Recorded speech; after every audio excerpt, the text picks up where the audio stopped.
Netaji Subhash Chandra Bose International Airport, serving eastern and northeast India, has been at the forefront of nation's fight against the pandemic. From seamless supply of medical essentials, including oxygen tankers and concentrators during the second wave, to a cold chain compliant transfer of vaccines, the airport has been managing everything diligently. Carried out with careful attention, the airport's cargo management has ensured the uninterrupted movement, storage and delivery of vaccines. We have got all the facility. We have got the specialized cargo facility here. We have cargo separate managements available here.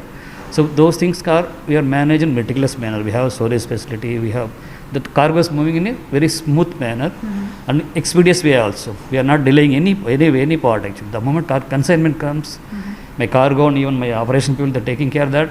It is getting delivered as early as possible to the authorities concerned. Kolkata Airport has so far handled approximately 700 metric tons of medical supplies and around 2.5 crore doses of vaccine till 15th June 2021. In coordination with the health departments of as many as 6 state governments, the airport has played a significant role in curbing the spread of infection, ensuring the supply of medical essentials for the treatment and vaccination of citizens. We are getting vaccines for consumption at Kolkata and West Bengal and for Northeast. So any consignment coming for Kolkata is delivered right away, and we have a SOP made for that, which has the concurrence of BCAS, CISF, Airport Authority. So we are taking the trucks inside till the aircraft under the supervision of Follow Me Jeeps of Airport Authority Operations Department, and straight from the aircraft we are loading onto the trucks. Acknowledged with the ASQ ACI Award for Hygiene for the year 2020, the airport has also been promoting a safe and secure environment for passengers. The airport has introduced a system of zero contact across the terminal, ensuring safety right from check-in at the airport till boarding of the flight. I'm quite happy with it because everyone is taking care of the basic things, especially sanitization, wearing mask and following the rules and regulations. That's it. Yeah, I think it's pretty much good. Largest in eastern India, Kolkata Airport is one of the busiest AAI managed airport and an engineering marvel. With an absolute compliance to standard operating procedures, the airport has instilled a sense of trust and confidence in those who want to travel in these tough times.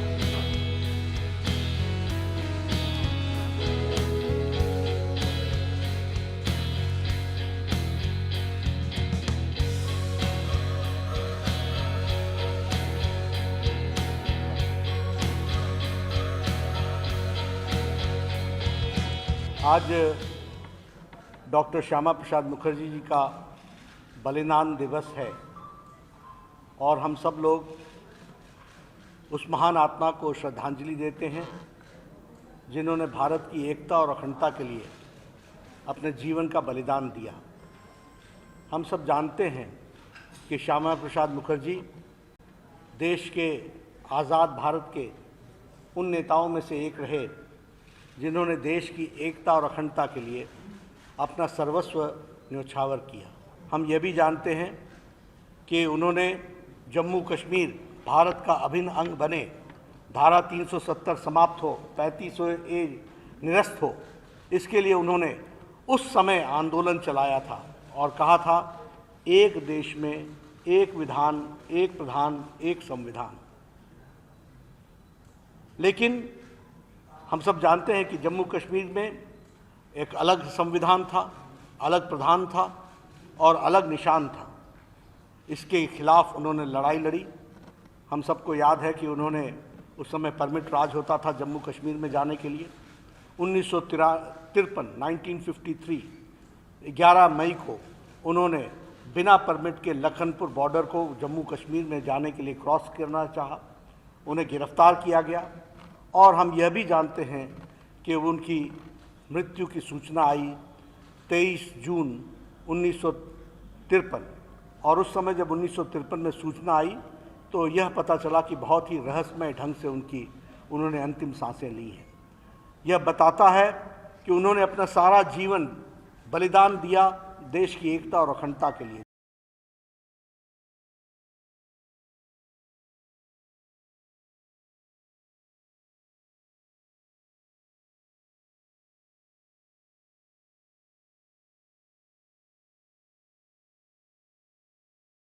मैं कई बार सोचता हूं, हंसी आती है प्रधानमंत्री जी के इन बहानों पर कि क्या क्या बहाने ढूंढने पड़ रहे हैं कि गरीब आदमी के घर राशन ना पहुंचे।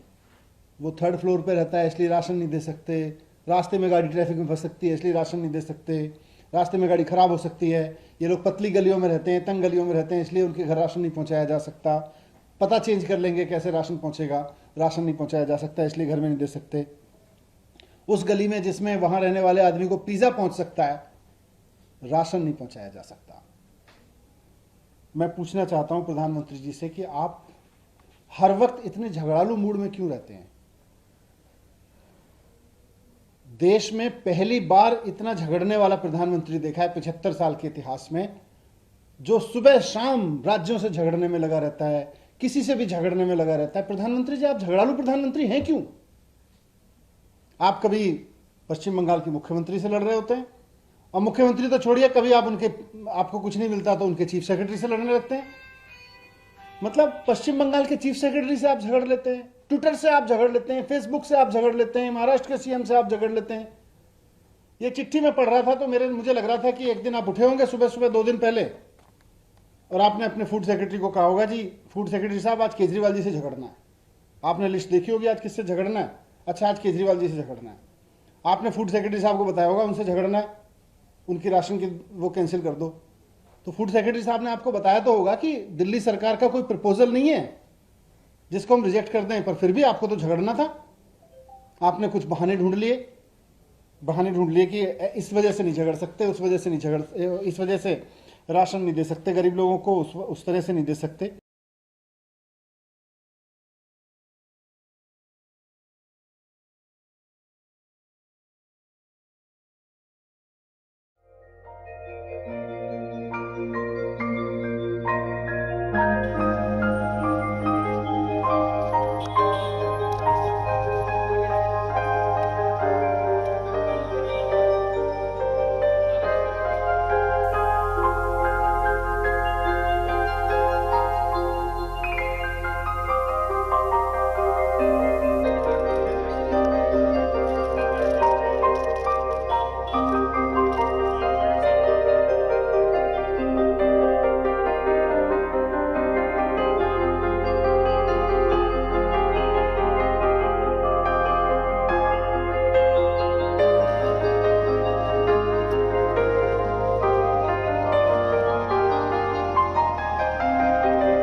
In our understanding, is an attempt to explore the possibility for a common platform.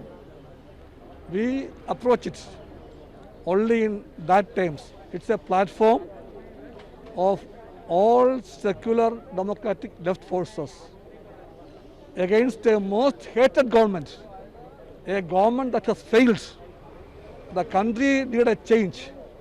The people are for a change. So what we can do together in that direction, we explore now.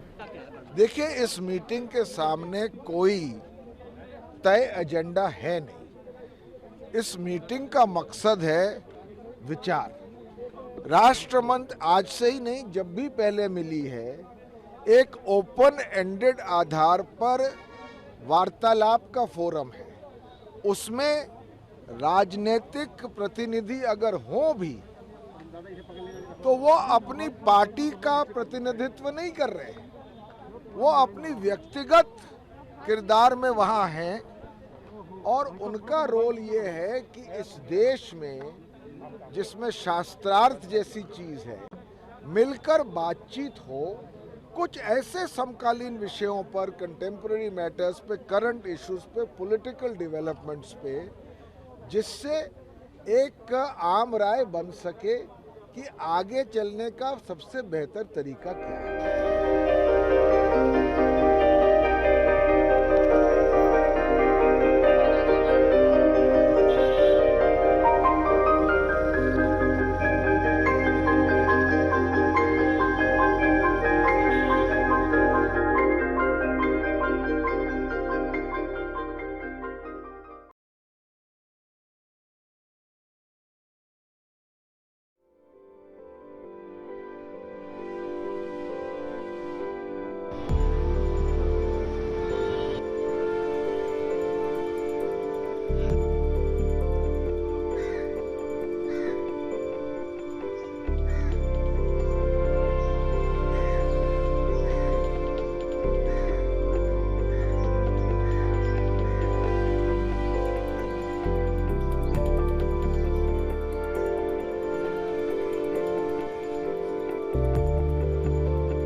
तो आज आषाढ़ महीना का 7 तारीख, आज से यहाँ कामाख्या धाम का सबसे बड़ा जो उत्सव है महाजुक अम्बुबासी महाजुक का प्रवृत्ति।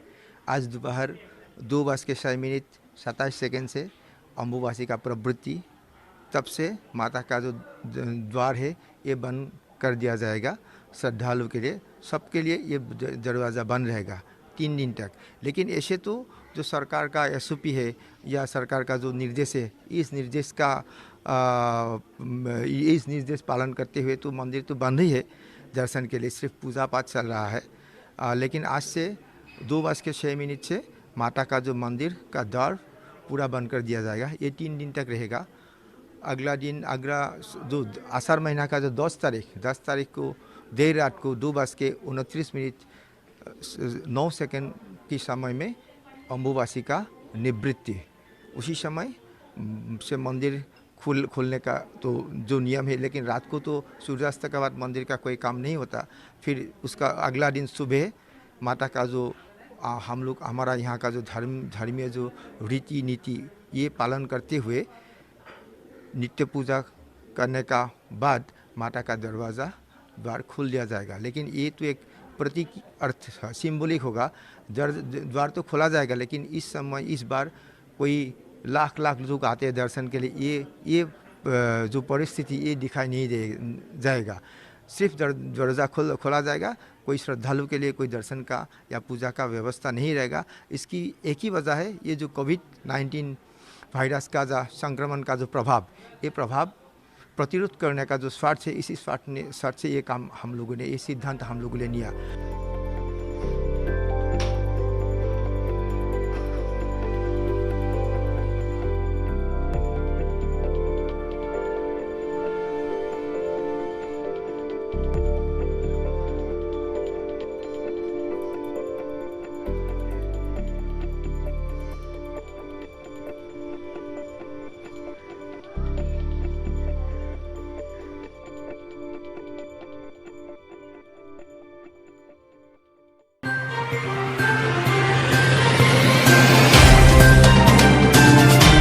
Subscribe now and press the bell icon. Never miss an update.